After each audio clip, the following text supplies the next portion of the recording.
What is going on, y'all? This is the Caveman. I'm here with Football with Oz Austin for episode 6-7 of the guest. I had one chance in history of this podcast to do that. And I said to him right before we started recording that it's that episode, and he didn't know what I meant. No. No. I'm gonna just But lucky I didn't know. I was gonna You logged on and I would just never have been here. I would not have shown up. I was gonna print a picture out of the kid in the gym and put it on my wall behind me, but I forgot. I would have enjoyed a chicken parm in peace with an angry orchard in my living room instead of showing up and listening to 6-7 over and over and over again. I'll try not to. Look, you bring it up. You're the one that brings it up half the time. On accident. Or like Darnell Washington does a touchdown celebration for Yeah, that was what pissed me off the most about that stupid Bengals and Steelers game. Was Darnell Washington's touchdown, Pat Fryermuth celebrating against all the Bengals fans. That made me so mad.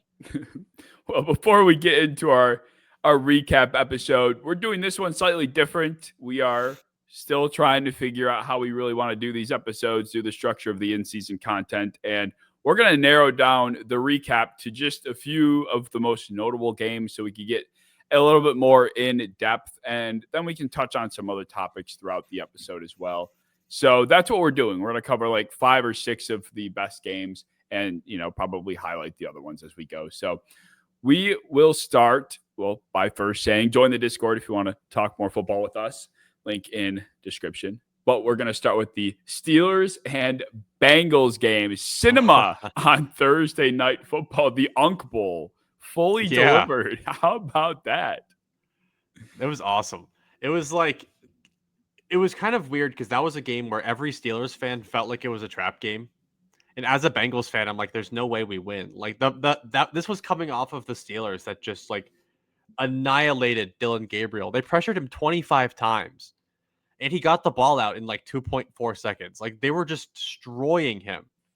And this is a Bengals team that has lost by like double digits for like 4 consecutive weeks. So I was like, there's just no possible way. But yeah, Joe Flacco, like if you truly blurred your eyes and like tilted your head, you would have thought that was Burrow playing. I'm not even lying. Like the out routes, the constant just out routes were so picture perfect. That was the best Flacco game since like the Super Bowl. It really was. Like he was spinning that thing. The spirals were crisp on time.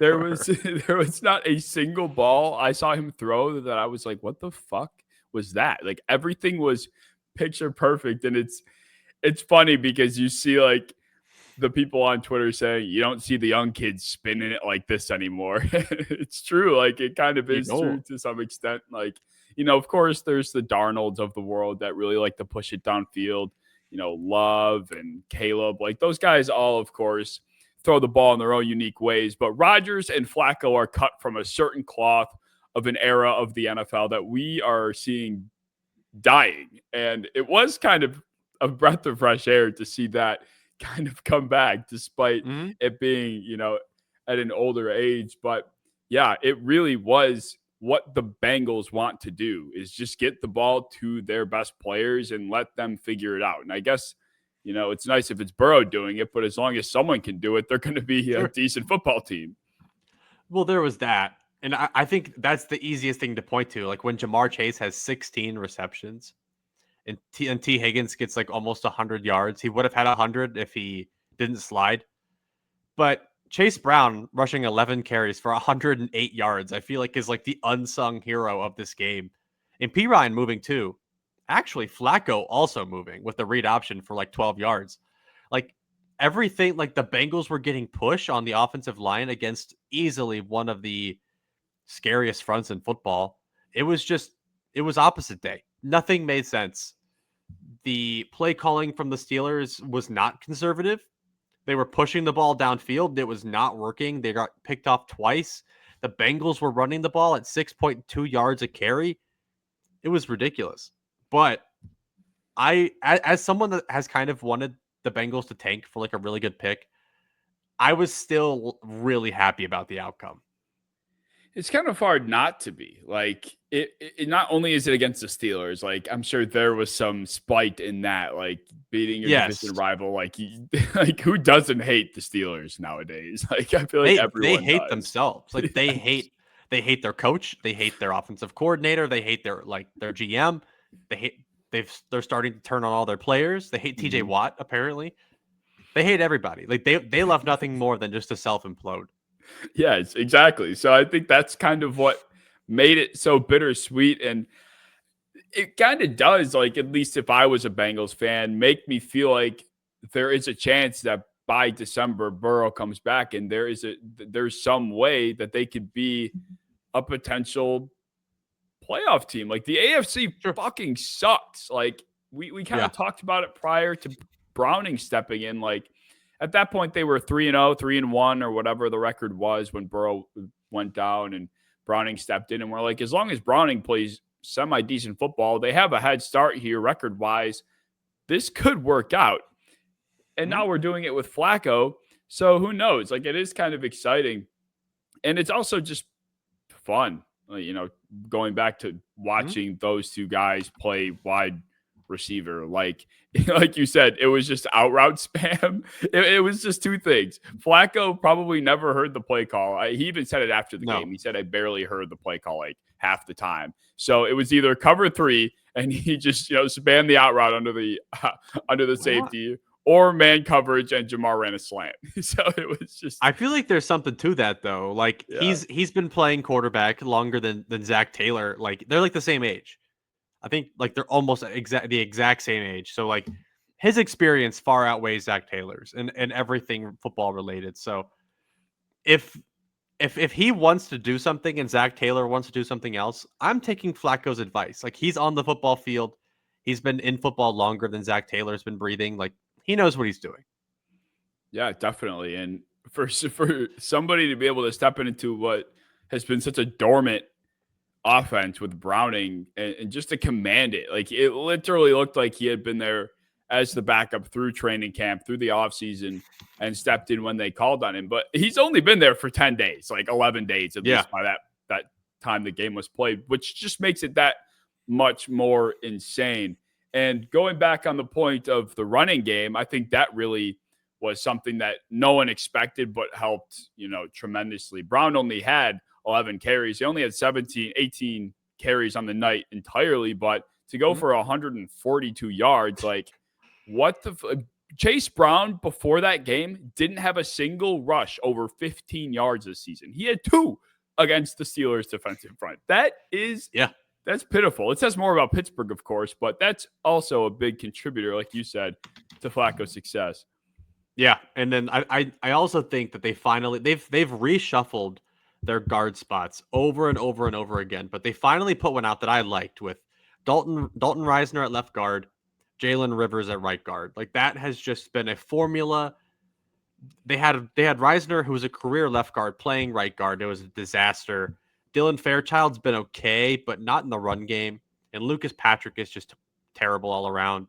So I think that they finally found the correct reshuffling, and this was by far the best the offensive line has looked in pass pro and in the run game. So to have them both looking the best at the same time in the same game against like the best front they faced, that's a big deal. Definitely. It was cohesive, all of it. The whole thing, the whole structure of the offense and the way it operated looked like it had been working together for weeks now, which Mm. is just crazy. Like against all odds, this is the front five that they find success with, the defense they find success with running the ball, and the quarterback that operates the passing game correctly. It just was it that's just football. Like, of course, we go Yep. into it, we're like, the Steelers can't fucking lose this game. But of course, Flacco and company finds a way, and Hmm. that's what football is. But the Steelers, like that's the whole other side of this, is how disastrous it was from a Pittsburgh's perspective. Like you have Aaron Rodgers playing about as close to prime Aaron as you're going to get at this point in his career with not, I won't even say Metcalf. He was basically a non-factor. He's throwing just to legitimately three tight ends. Hmm. And Jalen Warren, and it somehow is not enough with 31 points to win this game. Like, this defense, once again, is the reason why the Steelers aren't going to be a contending team in this division, in this conference even. Yeah. I think it was the defense. It was also like it was the play calling, and I touched on that earlier, where they in the run game they literally did whatever they wanted. Jalen Warren had probably like the highest EPA of any running back this season. Like he literally every run was phenomenal. But if that pitch finally didn't work for like the 8th time in a row, they wouldn't try a different type of run. They wouldn't try a counter. They wouldn't try something else. It was just 3 deep throws. And I think the Bengals finally caught on to that. And that kind of ended up, causing 2 interceptions. But yeah, the defense, like with Cam Hayward, Derek Harmon, Keanu Benton, the edge rushers in that room, Patrick Queen, there's no excuse for them to get moved around by such a bad offensive line. It makes 0 sense. And on top of that, the fact that they just never really knew where Jamar was on the football field, like there was no Mike linebacker saying, "Hey, like let's get a hat on this guy." Like they weren't pointing him out pre-snap. It was just like, "Okay, I'm just gonna play my zone, and if he comes near me, then cool, I'll make the tackle." But he was doing it for like 9 yards a pop, which is completely unsustainable. Yeah, it is. And, going back to the Jalen Warren point, he really was one of the most efficient rushers. He went 16 for 127. Jalen Warren was a guy that we thought could be just a third down back again with Caleb Johnson coming to the fold. And here he is ripping off, 8 yards a clip. So they really had their way on the ground. And then it just was a struggle through the air when they did try to push it, because Metcalf, once again, he's just so easily removed from a game. And this was one of my biggest concerns with the way the Steelers structured this offense going into the year. It's like they replaced Pickens with a guy that, in all reality, probably isn't better at this stage of his career. And he's more easily erased from a football game than I thought Pickens was, because obviously George had that tendency too. But it's an offense problem, the way it's built, but it's also a receiver problem.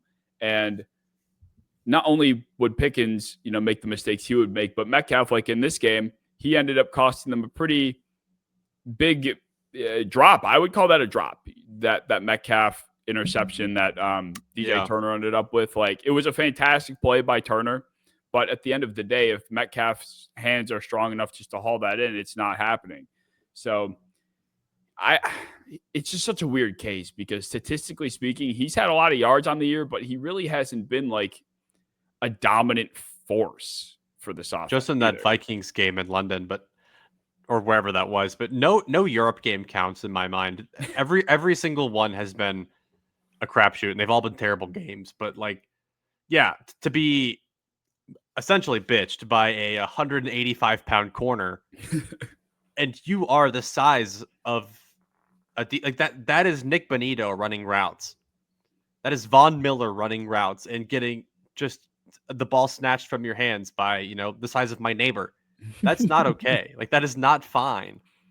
And I know he got hit by Geno Stone pretty hard on that play too. Like, kind of it dislodged it. And part of it was luck too. It was just a really cool play. But yeah, that was just unfortunate. Like, because I will say the pick that Rodgers threw the first time was pretty bad. The one that Jordan Battle picked off, that was just a bad read and a bad throw.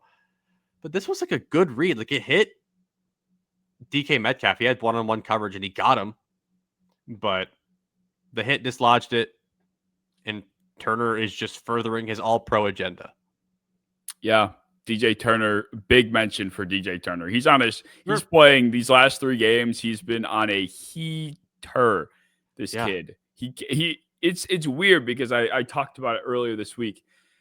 Usually a defensive back that is breaking out or is having a good season is just kind of silent. Like, not many people probably are picking up on it, purely because he's just not around the ball. He's playing such good coverage that he's not getting thrown at, but he's been thrown at like at the rating of like 11th most in football and for qualifying DBs, but he is like always making the play, it feels like. every single time. Yes. He had Romeo Dobbs in hell against the Yeah. Packers. That guy was seeing DJ Turner in his sleep.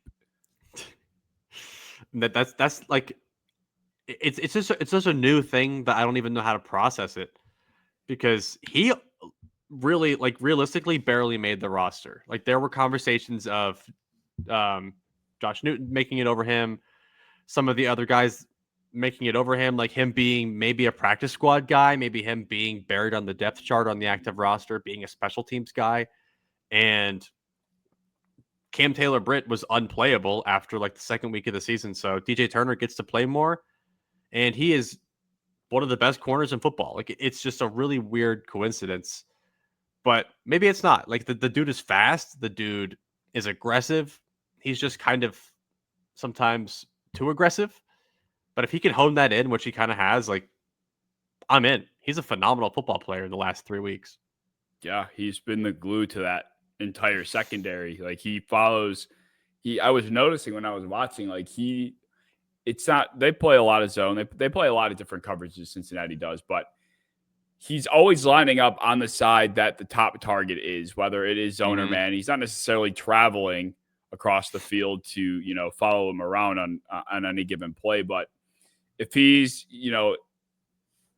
over the head of Romeo Dobbs, he's the outside defensive back over his head. If, I noticed it against Metcalf too. He was always around DK Metcalf. It's a testament to how much faith they have in him. And they're kind of riding the hot hand, like you said. They're giving him the playing time because, CTB has been not good. So, riding the hot hand in DJ Turner has been a big blessing. And they need that without, another star and Trey Hendrickson not being available. Like, they need someone else to be a rock. So, yeah. I don't think I had anything else on this game. I don't think so. I mean, it's just the same song and dance of people wanting Mike Tomlin fired. Yeah. Right now, the coaching pool is not looking fantastic. So have your fun with Mike McCarthy if you really want him gone. I guess, sure. That was a bad coaching job in my opinion, but at the same time, there's nobody out there. So wait till the season's over if you're gonna do it. Don't fire him now. You'll be okay. Yeah, I just don't know how you can't move on from him at the end of this year. Like, just get rid of him like you're going to get rid of all your other old players within the next year or two. Like, restart from the ground up. But yeah, you're right. They don't. They love it. Like, they're just going to acquire more old people.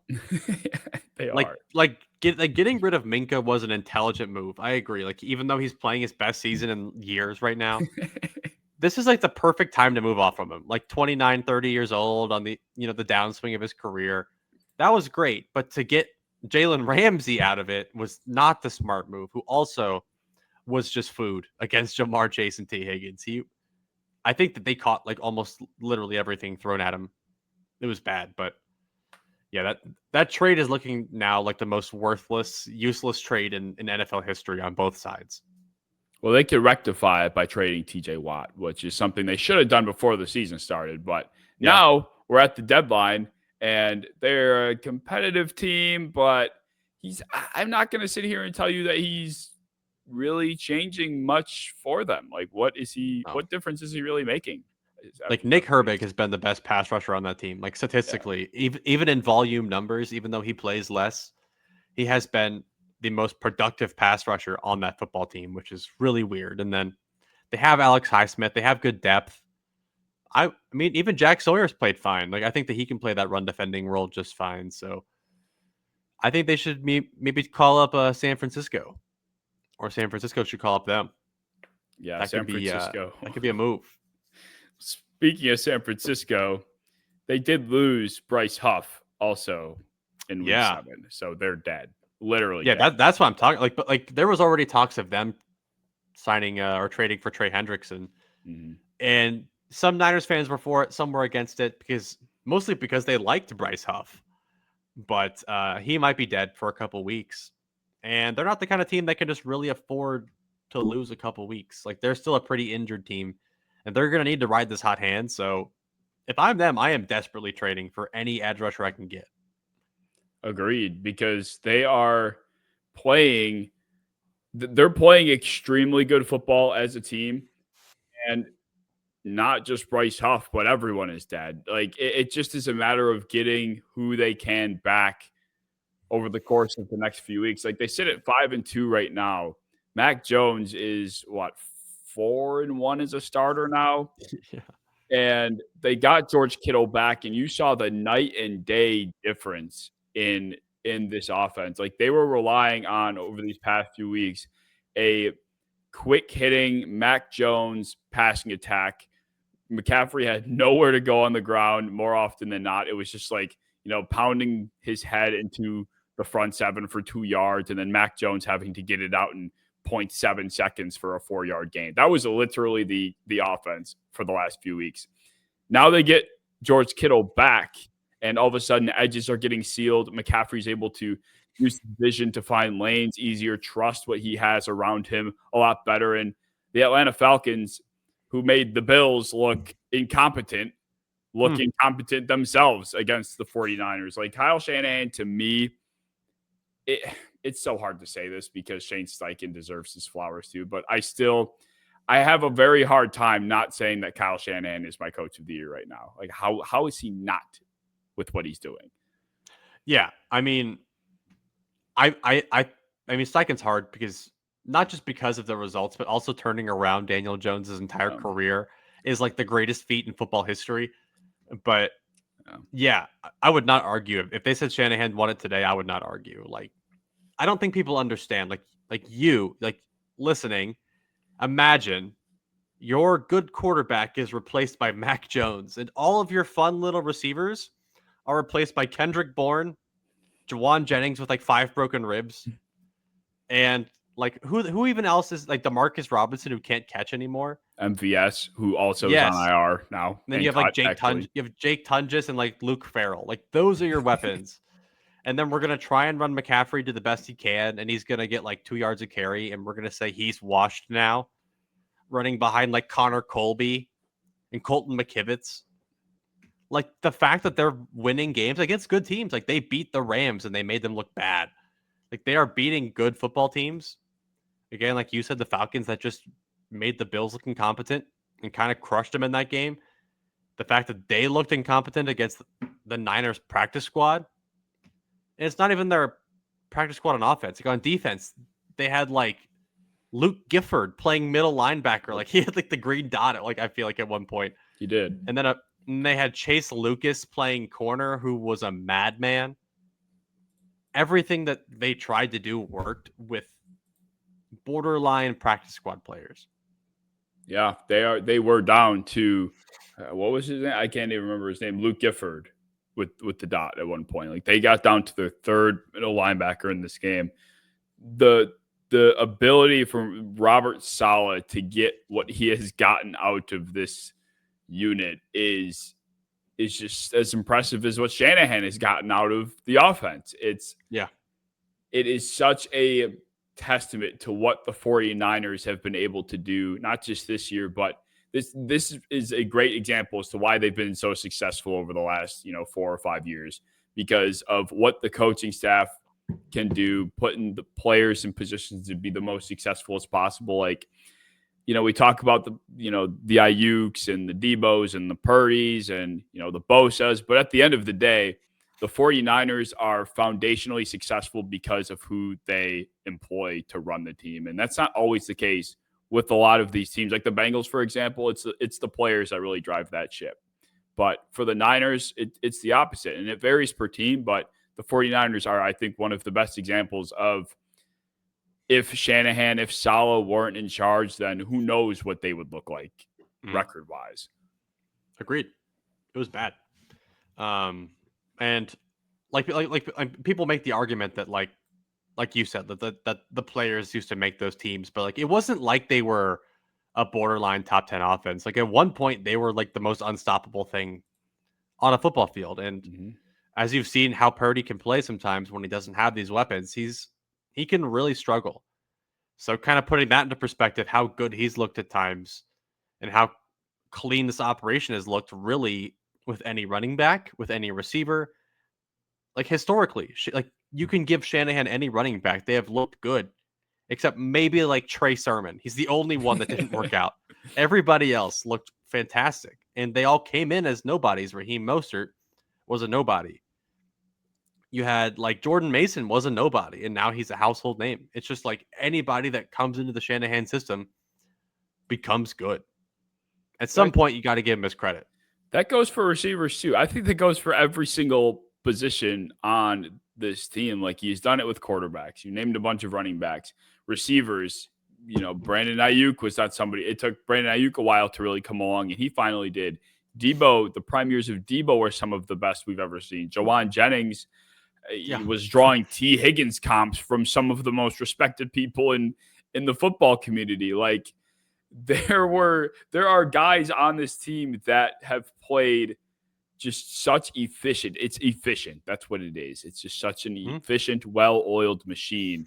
That is the Niners, and that's what they've always been. So credit to them for kind of showing not just who they are, but also what the Falcons really are, which is this very high variance, volatile team. And it comes down to Michael Penix, really. Like last week against the Bills, he was having his way over the middle of the field, outside the numbers, anywhere he really wanted. And then against the Niners practice squad, he suddenly can't not just throw over the middle, but he can't hit anything. It's like he's just so streaky, and it's been a struggle. Like this team is so hard to analyze. Yeah, I mean, it's just it's such like a random compilation of players that like kind of make sense together, kind of don't. But they like, and I'll give him his credit. Like, if it's not going to Drake London, it's usually not even caught. But I mean, having Ray McLeod, the rapper, out there is such a weird. Like, there was no reason he was a wide receiver 3, and I felt like the Falcons came out with a decent game plan. Like they got Kyle Pitts going early. Bijan looked good, especially in the passing game. Drake London made some good early plays, and then like they just disappeared completely from everything that was working. Bijan finally didn't look like Superman. Like he looked good. He looked like Batman, but he wasn't Superman. So he couldn't carry them to a win. And I think a lot of the Penix like successes came from taking advantage of single coverage. Drake London is a monster in against single coverage, and it's worked. Kyle Pitts, the same thing. He's a mismatch nightmare, but it was not open. Like you were not fooling Robert Saleh in this game with, like we said a million times, a practice squad front 7 and secondary. Yeah, I mean, I kind of was gonna go into my next statement by saying it felt like after last week when London had like 15 targets through 3 quarters that Penix would figure it out. Like, hey, just feed my animal out there. I don't care how I got to get the ball to him. I'm going to do it. But London still had 10 targets in this game. Pitts had 10 targets in this game. Bijan had 8. Like, they were still trying to find ways to get them the ball. It's just they were struggling to do so. So it just also was another game where the running game really wasn't successful. So it did come down to what Penix could do with almost 40 attempts through the air. And when you're throwing into a Robert Saleh secondary, no matter who's back there, you're going to have a hard time. So 20-10, as ugly as it sounds, it was an ugly game. But the 49ers, I think, come out looking very peachy. They do. I would be happy. I know a lot of their fans are pessimistic, but I would genuinely be happy. Like you're going to get Ayuk back. You're going to get all of your players back. Kittle is going to come back healthier and healthier.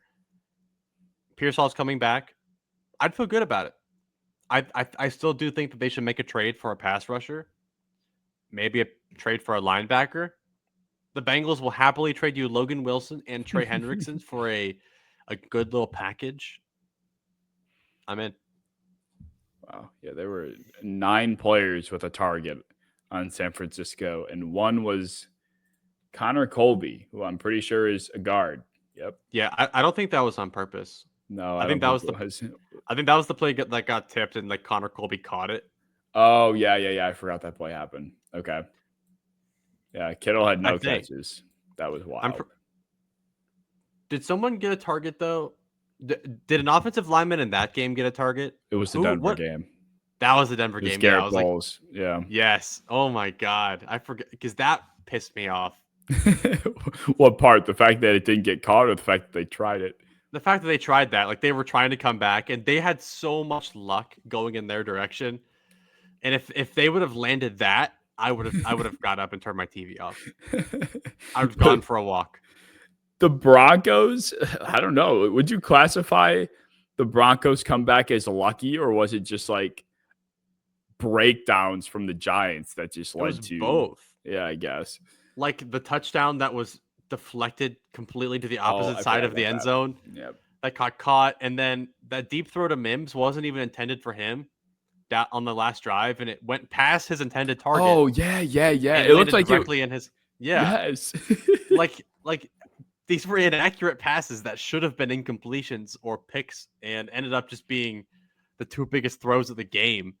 Like there was a lot of luck involved. I mean, obviously, it's also a meltdown from the Giants. Like the fact that they're throwing interceptions with like 6 minutes left to go to Justin Stranad, who's sitting right in front of your receiver, and they can't get a run game going down the stretch, and they end up losing because of it. It was weird, and it was obviously it takes a lot of skill to score like 33 points in one quarter. That's nuts. But like I don't know. A lot of people talk about that game like it was cinema because it was, but it was also like if the movie you're watching was just made by like a monkey at the same time. I need you to elaborate on that. Like you're watching a movie, yeah, it's cinema, but it was made by a monkey. Like it's not a great, like this is not Wes Anderson making a beautiful picture on my screen. It is a monkey who is using his own poop to draw the frames. Like it was not good. It was fun. I would go to watch a movie that a monkey made. And I did. I watched this game and it was bad. It was like from a pure, like as impressive as 33 points in one quarter is, like you said, from a pure time perspective, it just shouldn't be possible. Like no, like how? It just isn't. That is what, over 2 points per minute scored for Denver. That is, I wonder what's the most amount of points scored in a single quarter. Didn't they tie the record there? Something like that. Let me look up 2 Jamie. points. Like literally 2 points per minute for Denver, if you break it down, mathematically like that, which is just crazy considering that they were also down 19-0 at one point in this game. Like, yeah, it looked. You found it? Yeah. So theirs was second. The first was the Lions in 2007. Actually, the Cowboys did it not that long ago. They had 33 as well in 2022. Wow. Against the Colts. I don't remember that. I don't either. The Colts. They scored, they won 54-19 in that game, but yeah, so this one was kind of bigger stakes because this was a comeback win. Whereas the other ones were kind of just like blowouts or wins by 2 scores. So this was definitely the most scored in a quarter to come back and win a game, which makes you feel terrible if you're a Giants fan because like their whole team is kind of built to run the ball. Like you have Scatterbo, who people are talking about like he's the next best thing. Jackson Dart is like first in offensive rookie of the year odds.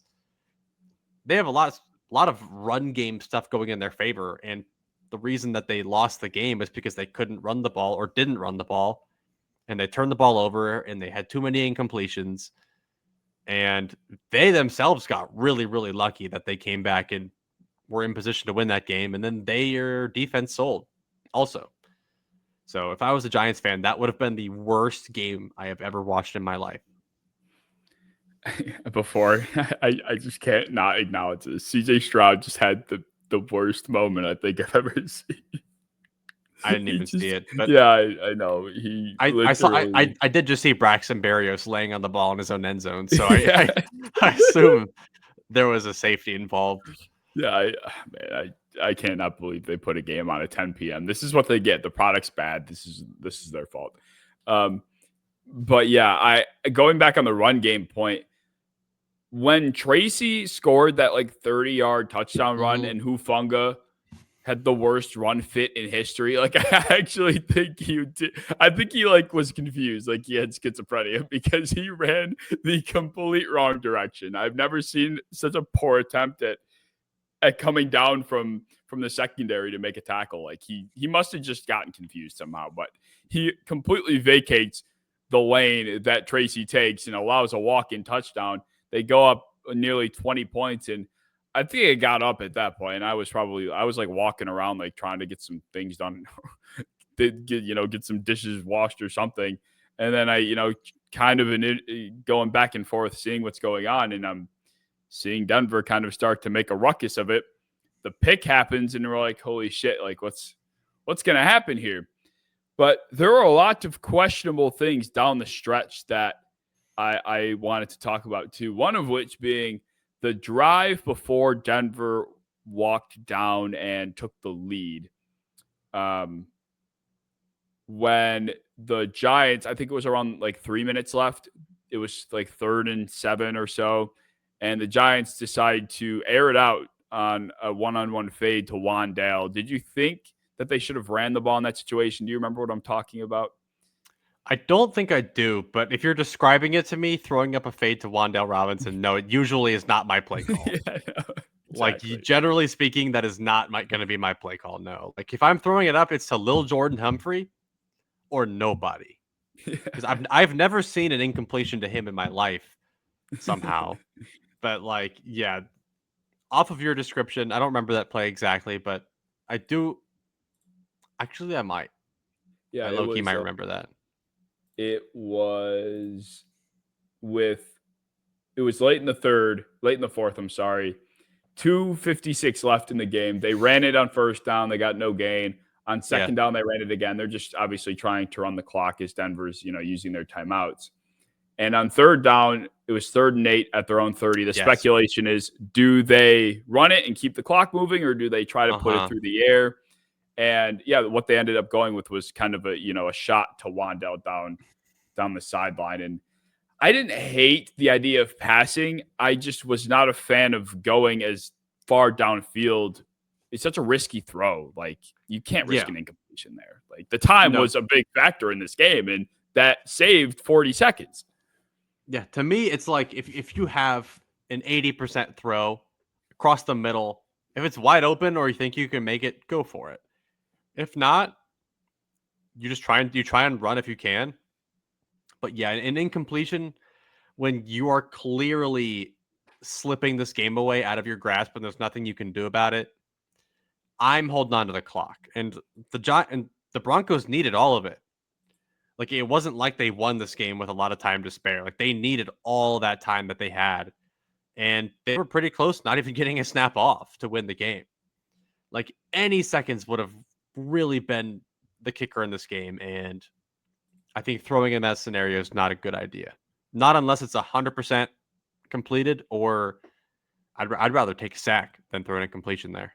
That's what I was thinking. Like maybe in the case that they do drop back, the direction to dart is, look, if you don't have anything off rip quick, then just eat it. Like go down. But yeah, I don't know. I thought that was questionable. But then the other thing that I thought was questionable that I made a video about, and I've gotten like irrationally name called for my opinion on, was when the bailout happened on the Giants' final drive. They convert a fucking 4th and 19 out of their ass to Wandale, which I don't even know if it was a first down or not. I'll be honest, but they give it to him, and then they throw the deep ball to Bo Collins, and it's underthrown. Riley Moss makes a completely fine play, and they throw the flag. Usually they hold the flag in those situations. They never throw that. I was really shocked that they did. Sean Payton runs out, loses his fucking mind, rightfully so. But yeah, like you can't do that. But it's on the 1-yard line. There's 40 seconds left in the game. The Broncos have one timeout. In my opinion, on 1st and goal from the 1, you run a play a kneel, a sneak, something where you don't score, you don't lose yards, but you force the Broncos into a tight time situation. Actually, they didn't have a timeout. It was the Giants that had a timeout. I'm sorry. The Giants had a timeout. The Broncos had none. Neal sneaks something to get the clock to run a little bit to like the 20 or 22 second mark. And then you have second down, third down, and fourth down to score from the one. I think that is a more probable likelihood of winning than scoring on first and goal and then leaving them with 40 seconds left to drive the field when kickers are hitting from 60 yards. Yeah. Yeah. I mean, like, to me, I'm always going to score when I get the opportunity to score a touchdown. But so I totally get trying to score, especially when like your offense isn't amazing and you don't really have a passing offense to like kind of back up on. You're just kind of hoping you can punch in a run 3 times, which you should be able to do. Absolutely. But against the Broncos defense, one negative run, like one time you get hit in the backfield, then you're, 3rd and 3, and then you got some questions you got to pass. It would be questionable. But so I get it. I get trying to score, but it was just unfortunate that also your defense gave up 2 bombs back to back. Like, and the fact that the Broncos barely even got the snap off to spike the ball, like every second did matter. So like you do wish somehow you got, a run down to like the 1 yard line again, and then you got to punch it in. That would be super ideal, especially when you have Scatabo. I definitely see why that would be a good idea. But at the same time, I do see the perspective of like, we're not a good offense. This is a great defense. We're going to try and score every time we get the chance. So I don't blame him there, but it would be nice to shave those 20 seconds. Yeah, I just think like, because the counter argument is like, imagine if they waste a play on first and goal and then they don't end up scoring and that's how they lose. Well, Yeah. they ended up losing anyway. Like they ended up blowing a 19-point lead, giving up 33 points in the fourth quarter anyway. So how much different is the discourse? Like, oh, wow, they didn't score at the end of the game and that's how they lose versus the defense got shredded for 50 yards, allowing a game-winning field goal after an ultimate collapse. Like, how much different is the discourse? Like, I'm just such a firm believer of leaving the ball in my offense's hands, especially in a game like that where 60 points are scored. Like, sometimes the writing is on the wall. Sometimes you have to just swallow your pride and say, you know what? I don't think my defense is going to make a play here. Like, I think that's okay to admit. And I feel like that's a concept that people aren't able to like understand. Like, a lot of my comments were saying, well, it's up to the defense to make a stop. You got to rely on the defense. They got to make a play. It's like, why do you just say the defense has to make a play and you just accept your fate? There's alternatives to that. So There are. And like the annoying part was they had really good kickoff coverage. I remember that specifically. Like they got them at like the 20. Like it wasn't like they started on the 35 of the touchback. They started on their 20 or very close to it. mm-hmm. And the fact that they hit 2 bombs back to back. And I think that the most correct person in anger was Brian Burns, who was like, why are we dropping 8? Why are you just letting Bo Nick sit back there all comfy with all the time in the world to go throw an accurate pass downfield? Any quarterback in the NFL with time can throw an accurate pass. But when you have, 6'6" Brian Burns and an elite athlete in Abdul Carter and Sexy Dexy, maybe a linebacker blitzing, that speeds you up and makes you throw a bad pass more often than not. And Bo Picks is pretty susceptible to that. So it is shocking that they would rush 3 and just pray that they can somehow find pressure in that scenario. It was a really weird case of like bend don't break type of defense where they tried it and they bent anyways and they broke anyways. Yeah. Yeah. Like you said, like any quarterback is going to find an open receiver when they have time. That's just how good these guys are nowadays. So just a lot of puzzling game management by the Giants, I thought. And, no one remembers it if they make one more play at the end of it. But, once an extra point is missed and a pick is thrown, like there are just so many plays that in hindsight you can look back at and say, if that one thing didn't happen, then 33 points in one quarter doesn't happen or doesn't matter. But it did. And that's probably the biggest punch in the dick that the poor Giants fan base can take. Like, it just sucks. Yeah, they brought on this it's very rare in my lifetime do I see an NFL player and I'm like, who the hell is that? That kicker, I had no idea who that was. No, I've never heard of that guy in my life. Literally. I just see this ginger kicker miss an extra point in like the middle of the game, then he comes back and misses another one. That's brutal, especially when you lose by the amount of points that you did.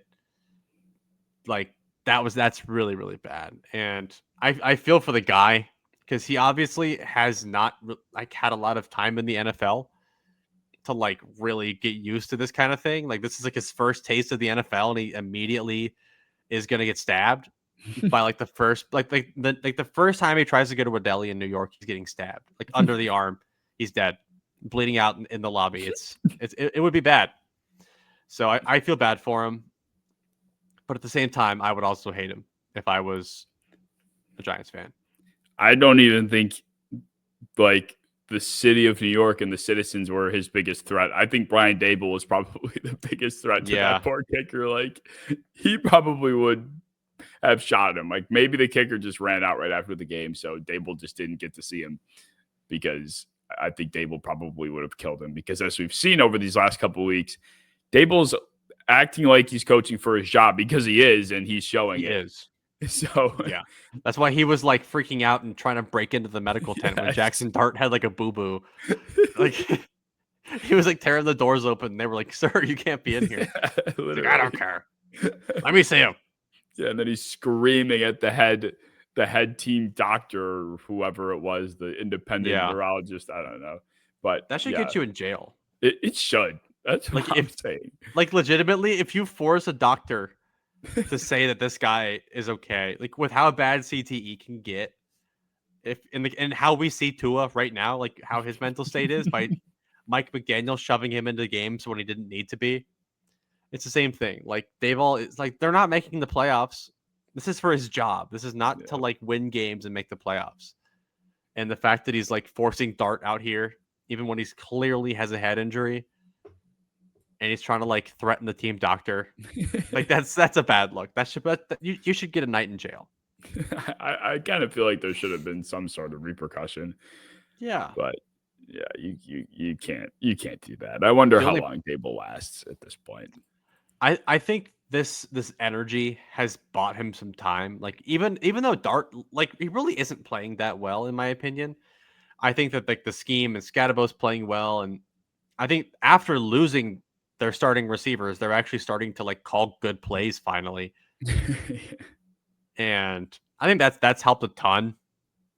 But still, I think after a game mismanaged that way, like no matter what happens, even if a hurricane comes through, to blow 33 points, you manage the game wrong in some way. Yep. So Daboll is still definitely pretty responsible for that outcome. Absolutely agreed. Just as we look at some of these other games too, we have the Eagles and Vikings. And I thought, speaking of coaching failures, I won't say Brian Flores failed, but it just felt like he couldn't call anything correctly. Like whatever Brian Flores did against Jalen Hurts and the Eagles, it just went wrong. Like it was just the wrong call. Or the Eagles made the right adjustment. Hurts made the right throw. Like he had zero answers. And I guess it's hard to blame Flores for that because he's, also coaching out of desperation to hopefully, maybe force a turnover for his offense that's dormant. But it just was one of those games that was kind of reminiscent of the Super Bowl to a lesser extent. Like no matter what the opposing defense did, Jalen Hurts and the Eagles offense had the answer, which is scary. Yeah. And it was, you said it perfectly. Like it was malfunction and then it was just really good function. And that, like, I would say that might be the best regular season game I've seen Jalen Hurts play in my life. And at the same time, Josh Metellus was out there guarding AJ Brown on deep balls. Like it was yes, the deep balls were really, really accurate, and the receivers were playing out of their mind. But also, why is like a 220-pound box safety guarding AJ Brown on a go route down the sideline? Like nothing made sense. It was dysfunction, and it was really good function. Like Isaiah Rodgers gave up 151 yards and a touchdown. Nothing they had was working. And I think like the scheme finally is not catching up to how like kind of really bad their personnel is with all their injuries. Like Isaiah Rodgers in history has never been a very like high profile corner. And he had like the 99 PFF grade against the Bengals that one time. So everyone thinks he's good. Now he gives up 151 yards to Devontae Smith alone almost. They were just bad. Like Carson Wentz was chucking up anything. They couldn't really get much of a run game going outside of a couple isolated incidents. But they hung in, and I think that was kind of like a good coaching thing to take away was even though everything went bad, they were still hanging in. But yeah, I was still very much Eagles felt like they dominated that game. Yeah, absolutely. And it was shocking from not just for the Eagles who they've struggled to run the ball like they did in this game, but they've struggled with protecting Jalen Hurts and, finding things quickly. But the one thing you can't give Jalen Hurts is time with the ball. And you would think a Brian Flores organized defense would have been all over Jalen Hurts and getting quick pressure and really, disrupting him in the pocket. But that was the opposite. Jalen Hurts had a time to throw of 3.44 seconds on average, which It's insane. which was third this week, ironically enough. But on the season as a whole, would rank first by a comfortable 0.2 seconds. Like he had all the time in the world on some of the dropbacks. In the fourth down, Josh Metellus, AJ Brown matchup that you speak of, it was the first touchdown of the game. Hurts, I think it was a 3-man rush on fourth down. Like, why are you rushing 3 guys on 4, one of which is Dallas Turner, who can't generate a pressure for himself for his own fucking life? And what are you expecting? Like, AJ Brown is going to get by somebody. Devontae Smith is going to find space. Like, there was another drop back later in the game where Smith ran a 25-yard dig, and Hurts just kind of faded back in the pocket a little bit and had the easiest completion of his life because the pressure just couldn't get home. It was a very uncharacteristic is the good word I want to use, performance from the Vikings defense, just unable to really disrupt Hurts in a year where everybody and anybody has scrambled him. Yeah, I mean, like you said, it was just the lack of pressure, and I think there is a direct correlation to Andrew Van Ginkel being on the football field and like producing and Vikings wins. Like I feel like anytime Andrew Van Ginkel has been on this football field, they are just a force. And when he's not, they've genuinely looked bad. Like when he played against the Bengals, he was easily the most impactful player on either side of the ball. And then when he was out against the Falcons, they literally had nothing on defense. Like it's really weird that he just seems to be like the odd man out when it comes to that. It's strange, but yeah, overall, the Eagles looked a lot closer to the team they were last year and not the team that, got dominated by the Giants and the Broncos. But overall, definitely their best win of the season, in my opinion. Definitely. It was one that they needed. They couldn't, this would have been 3 straight losses, right? If I'm not mistaken. I think they dropped Broncos and Giants back to back. Yes. So they needed this one. Needed this one badly. Makuba had another couple Beanie Bishop type interceptions to further push his agenda. I hate that I'm becoming a Makuba hater. Because I was kind of early on his hype train. I really liked him coming out, but God, people just don't know how to evaluate safeties. Like they're just like, oh, the pick fell in his hands. See how good he is? It's the same thing that happened with Beanie Bishop last year, where it was like, yeah, like he had some good individual performances, but like he also had so many balls just fall in his lap that made him seem like he was so much better than he was, and it made me so mad. I never thought that we would have like a Beanie Bishop 2.0, but here we are. Yeah, the next year. Yeah, literally the following year. The other side of this is the Vikings. Like, where do they go from here? Because as much as like you kind of alluded to, it was a moral victory that they hung in with the Eagles when Hurts played as good as he did. It still was such a hard watch for Vikings fans because Carson Wentz just did not look good. Like he seems to get he's seemingly getting worse and worse every week. And I know this isn't the easiest defense to play against, but I think he threw a pick six. It ended up going for 6 points. That was a huge swing in this game. He legitimately could not throw over the middle of the field. Like every single throw that I saw him make with any sort of confidence or any throw that was on time was just an out route to Addison. I didn't think I would see anybody throw more out routes than Joe Flacco to Jamar Chase, but somehow I think Wentz like doubled that number with Addison. Like so many outbreaking routes, and that was the only ball he wanted to really throw. And when it wasn't there, he panicked and he made some dumbass bullshit, and it cost them a lot. So it makes you wonder, like, what does Kevin O'Connell do with their quarterback situation? Because as far as we all know, JJ McCarthy's probably healthy enough to play. So what do I they think he's do? been healthy, but Yeah. I think they're on polar opposite sides. Like Carson Wentz was making some of the stupidest interceptions you could ever see, but he also made so many like high level throws down the field in big situations where you're like, wow, McCarthy is not coming close to making that throw. And then you would see it like an interception where you're like, McCarthy's also probably not throwing that. So it's like you look at it and you're like, Wentz is capable of scoring a lot of points. He's capable of driving you down the field. Like he is capable of throwing with confidence and not getting sacked every play.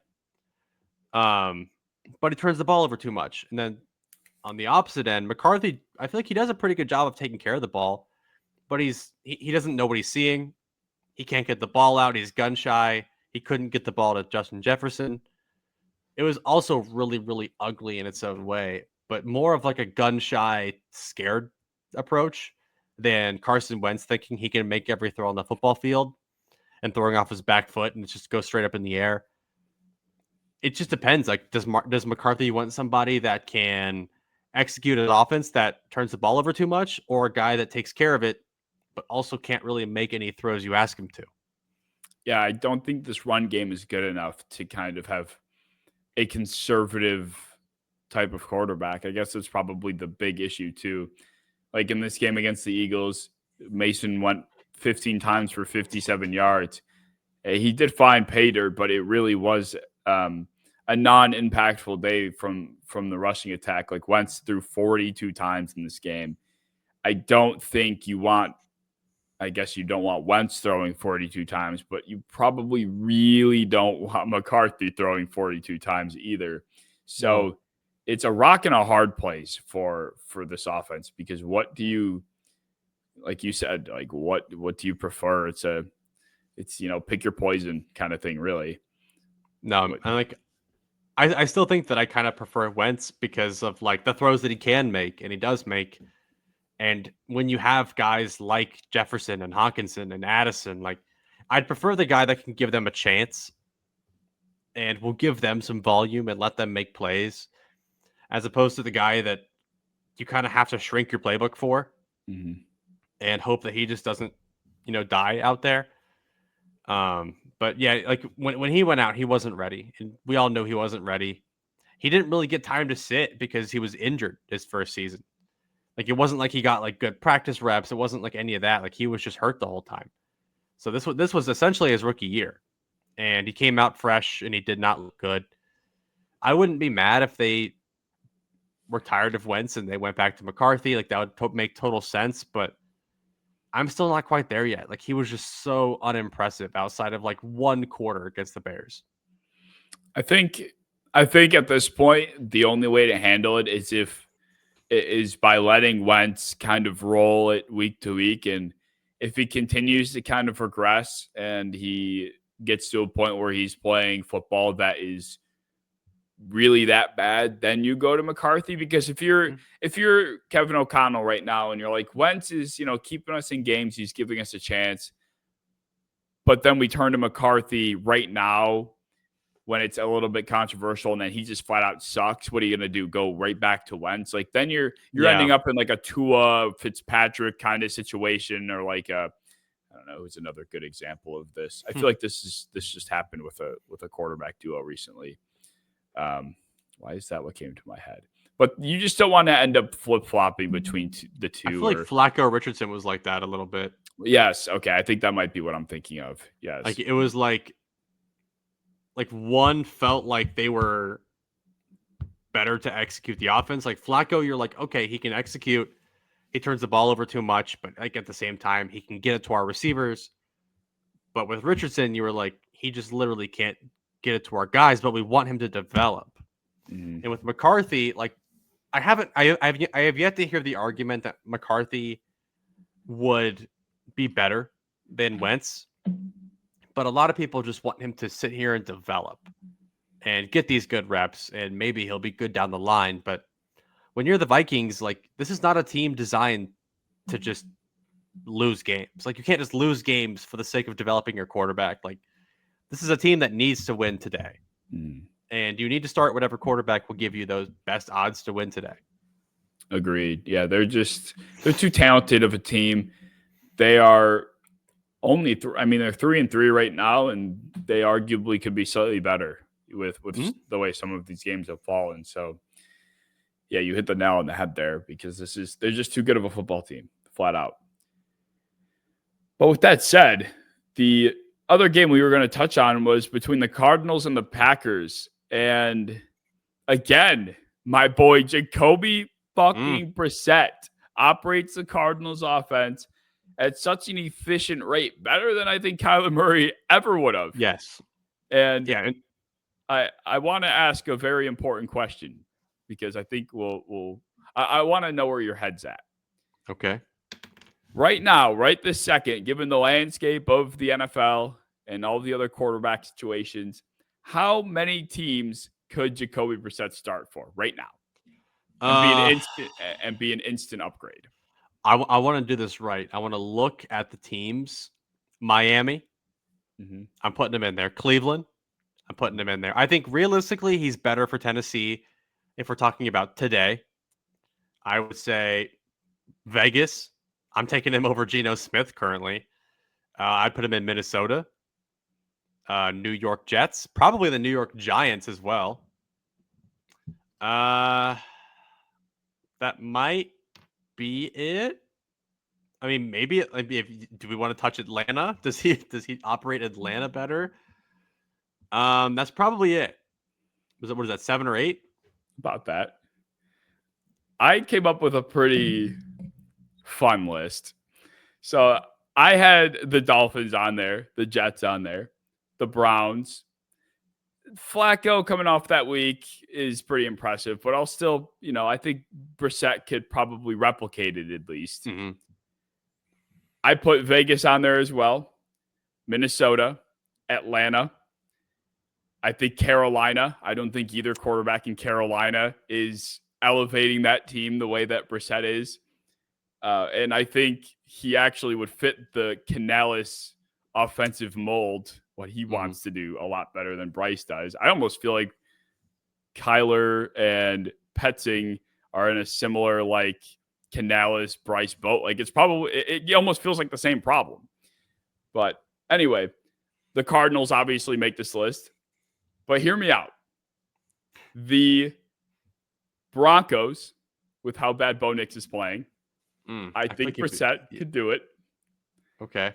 And the Packers. Wow. Okay. Jordan Love. What does Jordan Love even do? Let's ask that question. Because you got to be careful touching Jordan Love stuff. I don't care. Because he has his top 10 believers. I don't care anymore. He's like the literal definition of a quarterback that's like, what can he do versus what does he do? And a lot of him is like, what is he capable of doing? The throws that we've seen him make before. But on like a play-to-play basis, what you get from Jordan Love is so streaky, and it pisses me off because, God, they could be so unstoppable.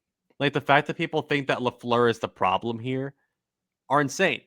They're nuts. Like, look at what these receivers are. This is not an A+ receiving core. This quarterback is missing throws left and right and throwing the ball straight up in the air. Like right now, like they are not executing well, but I think that they are giving their guys a good chance to succeed, and they're just not doing it. It is such a bizarre situation, but time and time again, I go to review the Packers game, and I'm like, how the fuck are they even in a close game with these teams? And then the thing that I was seeing is, oh, Jordan Love led another game-winning drive late. It's like, why were they even close with the backup quarterback in Arizona? Why were they even in a close game with the Browns? Why did they almost let the Commanders come back? Like, there were games, almost every game they've played this season, they have had a chance to squash the opponent, but they can't. And they have to rely on their defense and Micah Parsons to make big play after big play. Their game-winning drive this past week started at the 50-yard line, actually inside of Arizona territory, because the Packers defense made a big stop. Like if the Cardinals convert there with a 3-point lead, mind you, there's a chance the Packers don't even get the ball back to drive down the field. So it just is so puzzling to me that this is an offense that is so efficient. It's so top shelf, but they don't score. They don't fucking score points. It doesn't make sense to me. And it comes down to whether or not Josh Jacobs in the run game is driving it. If it's not, if it's struggling and it's not efficient, Jordan Love's not going to elevate it. Jordan Love's just, going to do the bare minimum. And it's gotten them this far, I guess. Yeah. And like he's a really weird guy. Like you almost want to call him like a game manager because he's kind of like so unbelievably reliant on the actual execution of the called play. But it has to almost feel like it's like a gimmicky trick play. Like it has to be some kind of play action, rollout, some kind of really weird looking creative route. But like very rarely do I ever feel like I can just ask him to drop back in a basic passing concept and get the ball out quickly, on time, and accurately, like Jacoby can. Like with Jacoby, I think you can give him any scheme, any playbook, give him a week to study it, and he's got it. And he's good to go. But Jordan Love, like I feel like they have carefully crafted this offense to try and fit his play style. And it still is just not working quite how you'd like it to work. Like I would argue Micah Parsons was the most impactful player in this football game. I not think the quarterback. No, 100%. I think everybody should be agreeing that the defense, the Packers defense is the reason why they have won 6 games now.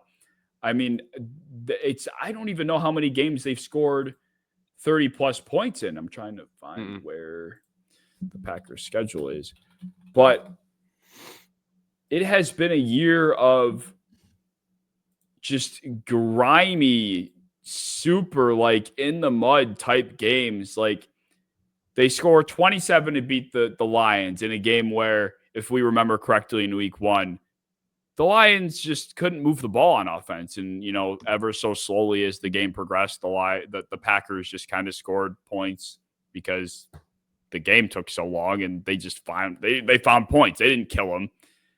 The Commanders game was the same case. It's like they let the Commanders kind of hang around. Washington could have made it a little bit closer. They could have had a chance, but the defense of Green Bay held them in the dirt. The Browns game, we know how that one went. The Cowboys game was kind of the outlier here. They go 40-40 and tie.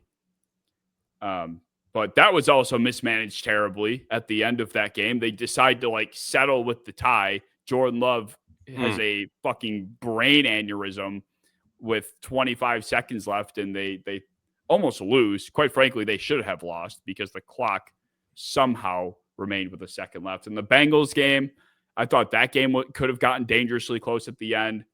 And now the Cardinals game, it just is the same story. And I think Jordan Love is the center of it, really.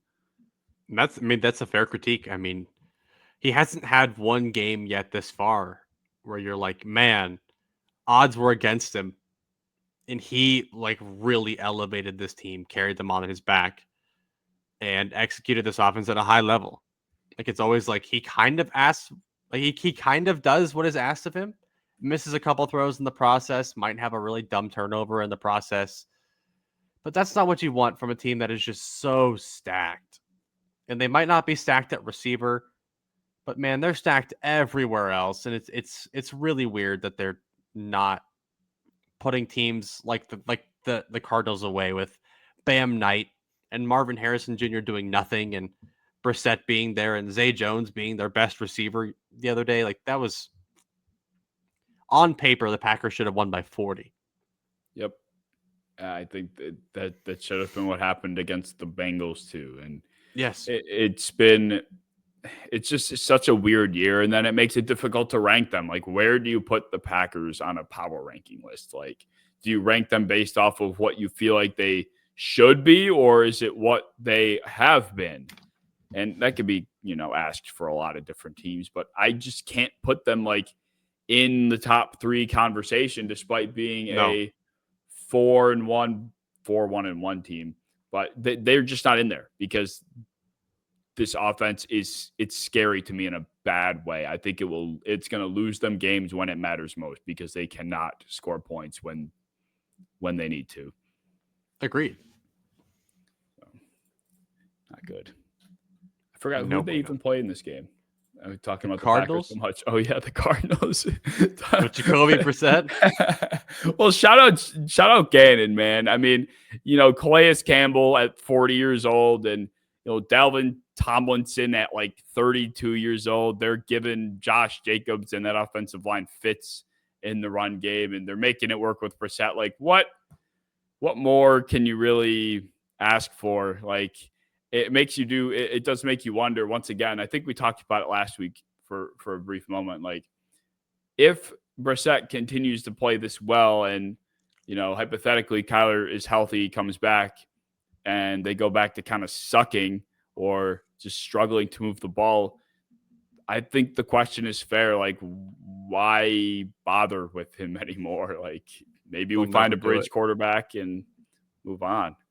They'll never do it as long as time lives. Like if a team invests money and so much time, like they've waited for Kyler to develop for so long. Yeah, they have. Like you can't just admit defeat.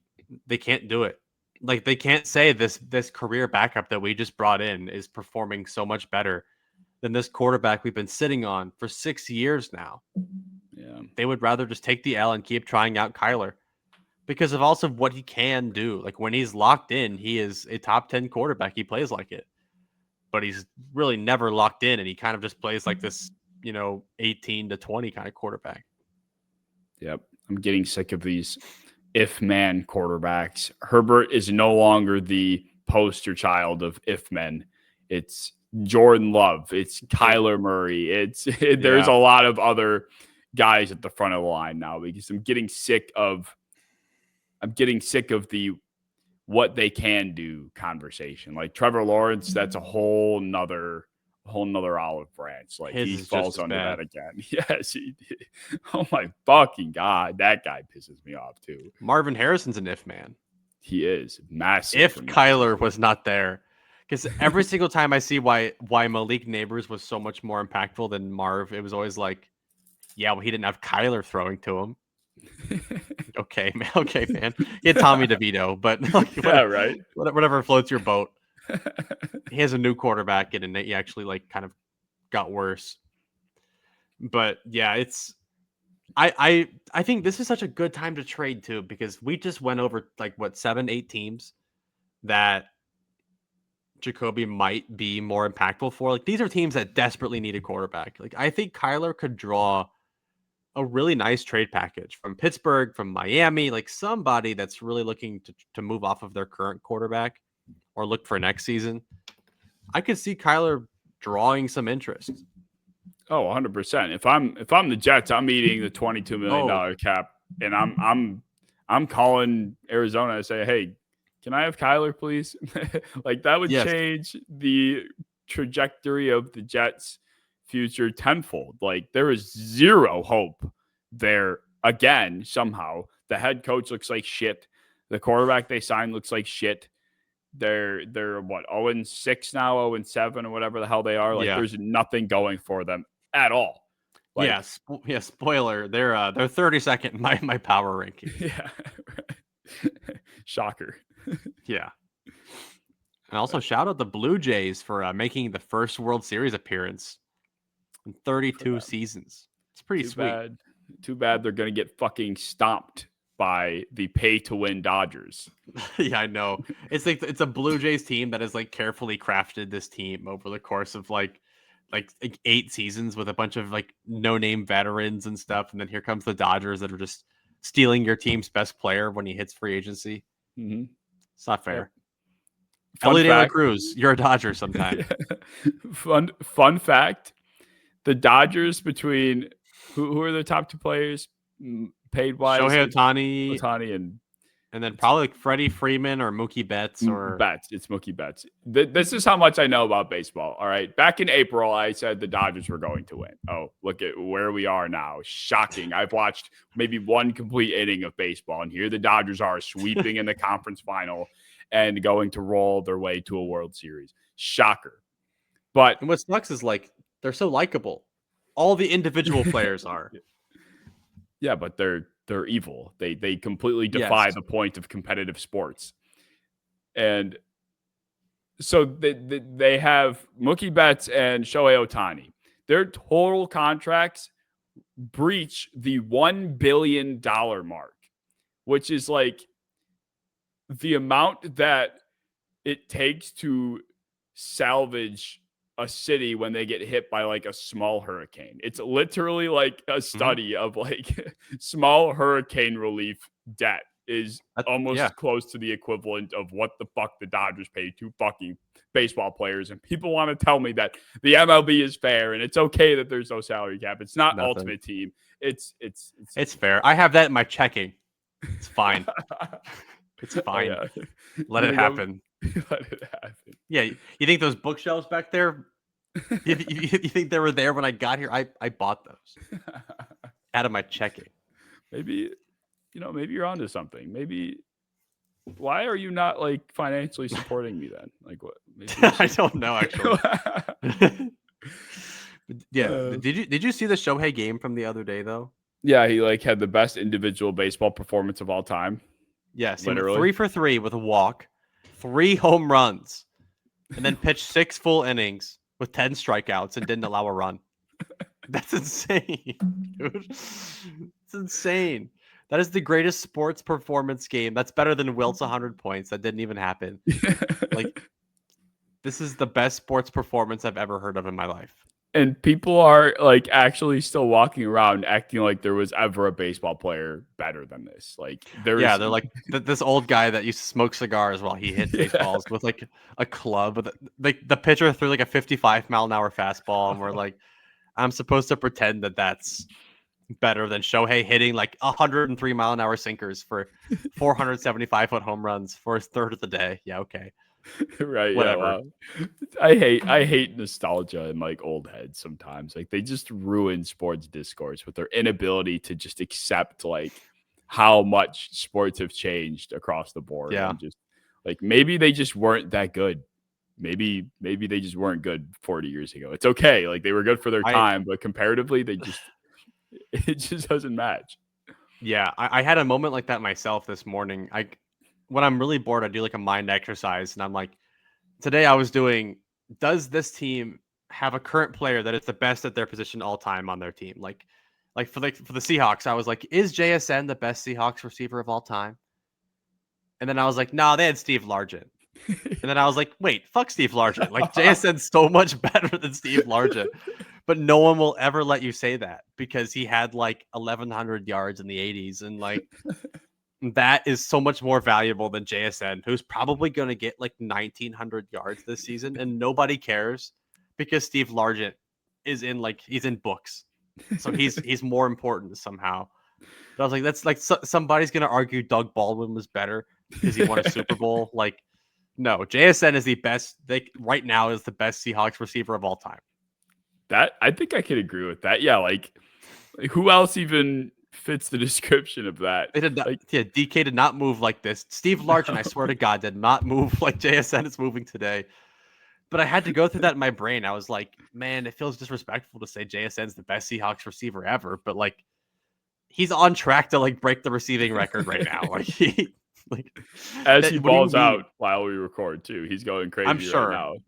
Yeah, I'm sure because he's unstoppable in like a top 5 receiver in the NFL. But they also can't admit that because he hasn't done it for like 6 straight seasons. Yeah, Like, yeah. I hate NFL fans. You have to be like elite for so long to be considered good, unless you're Mike Evans. Yeah, right. I used to be one of those, I'll be honest, but I've recently changed. Like it's because of the evolution of like the receiver position specifically. Like the amount of guys that come in off the bat and make immediate impacts, Dude, is undeniable. Like if you can do it year 1, 99% of the time you're going to do it year 2. Brian Thomas is an yes, exception, but other than he's him, soft. yes, he's soft and JSN mentally is not fragile. soft. No. Yes, he's 23 years old and he is already like one of the best receivers in football. And the best Seahawks receiver ever. Yes, better than Steve Largent. I hate that guy. Well, I feel like we should wrap this up quickly, just discussing like who the top 5 teams are in the NFL. Just because right now it's so, I would say, controversial, honestly. So when I made this, I didn't do the best teams. I did it pure power ranking style, which is talking like if we put a Mongolian child in front of a TV for about 8 weeks straight, and we said, just watch these teams. These are the teams that he thinks are the best. So, shocker, like some teams that had high expectations, like the Packers or Eagles, for example, might not be on there because they haven't quite played to that level this season. But how'd you make your list? Like, did you do best 5 teams or did you do like pure 2025 power rankings? No, I did the teams that I thought it's not record based. It's not based on like the Ravens, for example. Obviously, they'd never make it here. Yeah, at this point, but they're like 28th in mine. Yes, it definitely is. It's a good blend, I would say, because it is hard to take a lot of all these factors into account. Like the Bills, for example, they're not here for me, but they're a team that if they go on a run within the next 4 weeks, 5 weeks, which is very possible, they're much so back in the conversation. But I tried to base it in the present while keeping those things in mind as much as possible. And the 5 I came away with were as follows. So at number 1, I have the Chiefs. I don't think any team is moving like the Chiefs are right now. And it's very recent. Obviously, they started slow, but with their receivers back on the field, they just stomped Geno and friends to the tune of 31-0. The week before, they looked good. They're back. And this looks like the best team in football. Number 2, it took a lot out of me because I love what is happening there. And I want it to be true. I'm having a hard time convincing myself, but I have to respect them. It's the Colts. How do you not put the Colts at least in the top 3 of this list at this stage? Like, they don't struggle. Like, there's not a single situation where they suck. They're just impenetrable. They have plot armor. The fucking the authors of the 2025 NFL season made them impossible to stop. I've never seen anything as dominant as this, and no one gives a shit. No one buys it. I gotta believe it. I have to. Then I put the Rams at 4. Or I'm sorry, I put the Lions at 3. Skipped.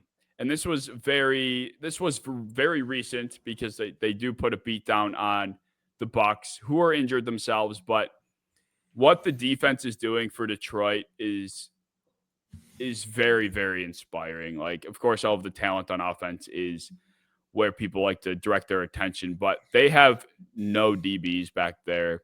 And as great as injured as the Bucs have been offensively, they lost Mike Evans in that game. To still be able to really disrupt a very hot Baker Mayfield, who's been an MVP candidate throughout the first 6 weeks of the season. That was an impressive performance to me. So I put them at 3. At 4, I put the Rams. If they just got out of their own way, then they'd probably be undefeated, but they can't. They just fucking do dumb shit. It's just, they're a weird team. The veteran leadership, some of the most trusted personnel and players in the league, and they do stupid shit. But then at number 5, I do regretfully have the Packers. I don't know how I can't. It's either them or the Eagles, and I don't like either of them. So that's fair. I think I left all 3 of those off. Really? I have my own team. Yeah. So number 1, I put the Lions. This was after today, and it was thinking just back to like who were their losses, and they lost week 1 to the Packers, and then they lost to the Chiefs. Like those are 2 pretty reputable ones to have on your resume. It wasn't like they went out losing to any like shitty team, like how the Packers lost to the Browns. Like they don't have one of those. They lost to 2 really good teams. Number 2, I have the Colts, and it's the same exact thing. If you're going off this year, man, they are unstoppable. They're 6-1. How? And it's like their defense is playing well, like people thought, but it's the offense. It's unstoppable. It is the most efficient, well-oiled machine I have ever watched in my lifetime. Number 3, I have the Chiefs. If you asked me like 2 weeks ago, I'd say you're insane because they look terrible. But the last 2 weeks, and especially this previous week against the Raiders, I've borderline never seen a more one-sided football game in my life. Like, I believe off the top of my head, it was like 30 first downs to 3. Like, it was really, really, really bad. And Patrick Mahomes is playing MVP level football. He's completely back. This is the best version of him in 3 years. Number 4, I have the Seattle Seahawks, who have been really, really nice, especially on defense. And now that they're kind of unlocking this terrifying offense as well, right now they're beating up on the Texans as we speak, who kind of more confidently made me feel good about putting them this high. And then last place? Yes. I have the 49ers. Okay. Who, and this is partially because 1, they are 5-2 with like a terrible roster. And that's what made me feel good about it is they get Ricky Pearsall back, they get Ayuk back, they get 100% Kittle back. So if they've been 5-2 beating up on good teams like the Rams, if they can do that and then they get all their good guys back, I feel good about them. Yeah, I think the 49ers probably deserved a little bit more consideration. They're probably them, the Bills, and the Seahawks are in there too. They're all like in my 6 to 8 shuffle. I had the Buccaneers really high as well before that game. Yeah. And they had a bunch of guys hurt, so I can't hold it to them completely. But still, they were like them, the Rams, and the Packers were my biggest honorable mentions. Yeah. Well, the Bucks too, it's like kind of similar with the 49ers. It feels like we're holding out for some of these guys to return, but especially in the Bucks case, like Godwin could be like, who knows what's going to happen with him? He'll never be 100% again if he does return. Mike Evans, man, that was a scary injury, and God knows what's going to happen with that. Like, this is supposed to be one of the deepest rooms in football, and it somehow is the most depleted, or at least next to San Francisco. So their luck has been terrible. Bucky Irving's got this like mysterious like ankle/shoulder injury that probably should have went on IR for, but he didn't, and he's about to miss the amount of time it takes to be on IR. Very weird, but they're just hurt, and I don't know if the bodies they get back are going to really help that much. And then that's kind of what goes for the 49ers. It's like, how much longer can they get this sustained play from who they have? Like, Bosa's not coming back. Bryce Huff is going to go. I think he went to IR. Like, there's a lot that if they don't make a move, it just can't last. The Seahawks, though, is a name that I probably could have also given a little bit more respect to because they're healthy. Sam Darnold is playing top 10 quarterback football right now. JSN's a top 5 receiver. The defense has been one of the most least talked about stories of this year. Unreal.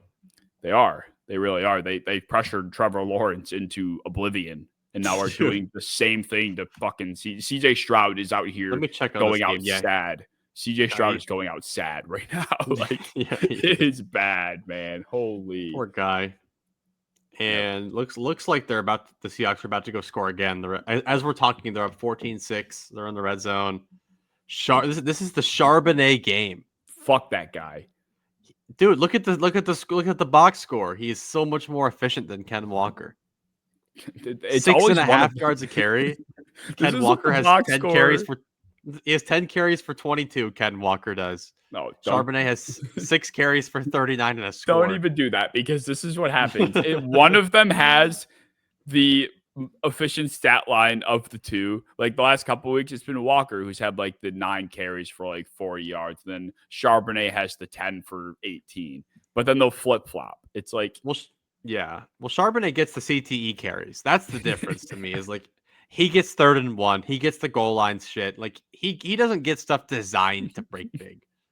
So the fact that he's even any efficient today is pretty big for him, because Twitter hates him. So like it's good to see him have a good game. Yeah, he is present day Tyler Algier, even though Tyler Algier is still out here Tyler Algiering, but he has become that type of headache for fantasy football fans. Like there's merit to it. Like just use the better running back. Like I don't care what anybody says. Ken Walker's the better fucking running back. I don't care. I'm over the Charbonnet hype. Trade him. I want him out. Yeah, trade Ken Walker. No. Trade Sharp. Give it to the Texans. They need a running back.